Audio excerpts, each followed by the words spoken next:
Now, other interesting cultural news, you have Ukraine announcing they will not hold elections, which is interesting because I was told it was paramount to support Ukraine because they stand for democracy and freedom. I was told that. It was in the news. They don't lie there. Now, currently, Zelensky will, of course, remain in power as a former comedian, now president of the Ukraine, or dictator, depending on who you ask. And he promises they will have elections after the war.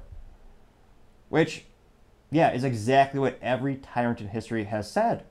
That's what they told my family. That's why they got the hell out of Cuba.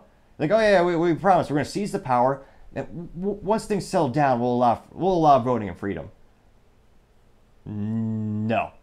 And as a wise man once said, character is never truly known until it's tested.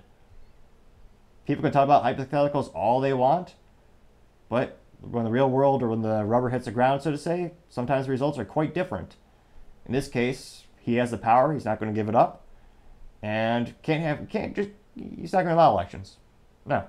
Even though every cultured and civilized society does hold elections, the United States has always held elections throughout the entire history of our country.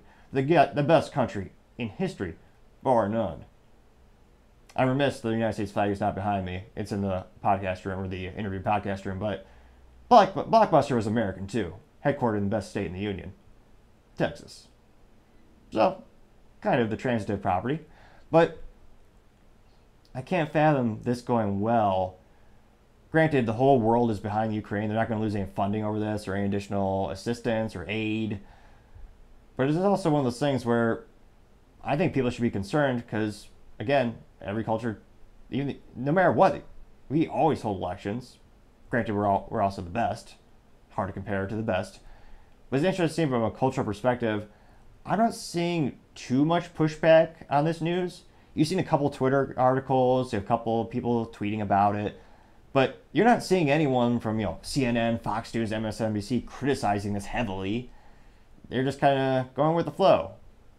And from a cultural perspective, it'll be interesting to see, does this affect the United States public support for Ukraine, which Congress has given them over $100 billion and counting? It'll be interesting to see, do more people oppose the war now? Are they going to write to their congressman and be like, or maybe they'll call them because they're old fashioned, and be like, hey, well, we spent $100 billion. What have you done for Rice Ball Town?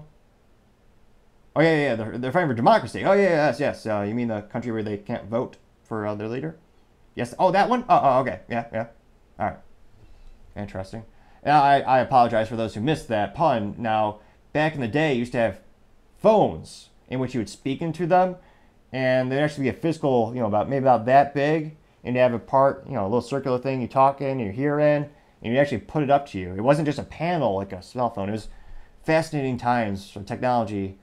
As the guys in the Star Trek universe might say, a weapon for a more sophisticated age. Obviously, I'm joking. I know that's South Park.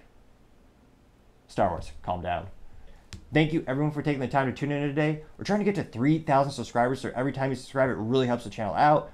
Also, don't forget to like, subscribe, and comment. The feedback is greatly appreciated. We've made the show better and better thanks to your input, whether it's me pontificating more hand gestures, or putting images on the screens in front of me so I can try to keep more eye contact.